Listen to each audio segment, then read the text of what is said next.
میں آپ تمام حضرات سے درخواست کرتا ہوں کہ ہمارے اس لیٹ آنے کو اپنے خانے دل میں جگہ نہ دے کر معاف کر دیں گے. اور مجھے بہت خوشی ہو رہی ہے کہ سرزمین چاکدہ میں ہمارے چھوٹے بھائی جناب شہنواز صاحب اور ان کے دوست، ان کے رفقا اور ان کے ساتھی آج کے اس مسجد میں، شاندار مسجد میں،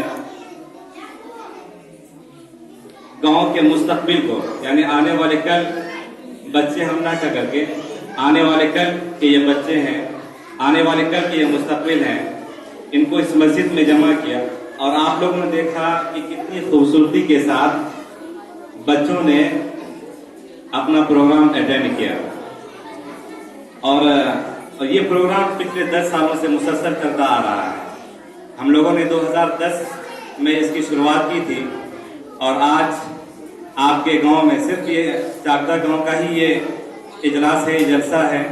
اور آنے والے کل جو روشن مستقبل ہے وہ آپ کے آنکھوں کے سامنے ہے. میں تو ابھی آیا ہوں، آپ لوگ صبح سے ہی ہیں. آپ نے دیکھا ہوگا کہ کس طرح ان کو سوال کیا جا رہا تھا اور ننھے معصوم بچے کس طرح مائک کے سامنے ان کا جواب دے رہے تھے.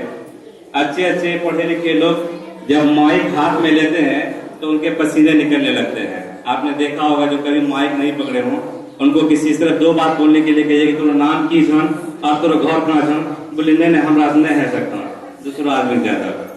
تو مولانا شہنواز صاحب کی یہ محنت جو ہے یہ کافی قابل رشک ہے کہ کب تک جو ان کو مائک پکڑنا نہیں آتا تھا، اچھے لوگوں کو آج چھوٹے بچوں کو چھوٹے سوالات اور ان کے جوابات یاد کرا کر کے آپ کے سامنے، ابھی تو کافی بھیڑ ہے، اس سے پہلے اور بھی کافی بھیڑ رہی ہوگی، ان کے سامنے بچوں نے جرأت کی کہ جو سوال جیسا پوچھا گیا اس کو اسی طرح وہ یاد کر کے یہاں تک آیا ہوں گے اور اس کا جواب دیے ہوں گے. یہ بہت بڑی بات ہوتی ہے. تو آپ تمام حضرات سے ہم یہی درخواست کریں گے آج کے اس مبارک مسجد اور شاندار مسجد کے اسٹیج سے کہ ہم لوگ تعلیم پر جتنی توجہ دے سکتے ہیں اتنی دیں، پیٹ پر کم توجہ دیں. اور جتنی توجہ ہم لوگ تعلیم پر دیں گے اتنا ہی ہمارا سماج وکاس اور ترقی کی اور سفر طے کرے گا.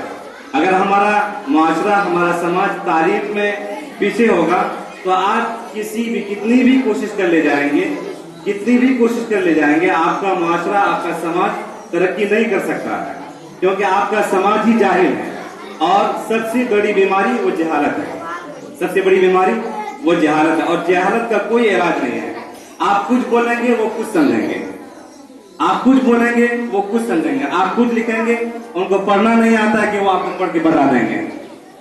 تو موجودہ وقت میں جو حالات آپ کے سامنے ہیں اور موجودہ جو بھی حالات آپ دیکھ رہے ہیں، ایسی سچویشن میں، ایسے حالات میں ہمارے مدارس، ہمارے مکاتب کھلنے کے لائق نہیں ہیں اور کھلیں گے بھی نہیں. تو پچھلا دور آج سے 10-15-20 سال پہلے جائیے، اسی مسجد میں بیٹھ کر ایک بوڑھے مولانا صاحب ہوتے تھے یا کوئی مولوی صاحب ہوتے تھے، ان بچوں کو صبح شام مغرب سے عشاء، صبح فجر بعد سے لے کر کے 10 بجے تک کا جو سسٹم ہوتا تھا اس میں بچے قرآن پڑھ لیتے تھے، اردو سیکھ لے جاتے تھے، کچھ ہندی کچھ میتھ حساب آ جاتا تھا.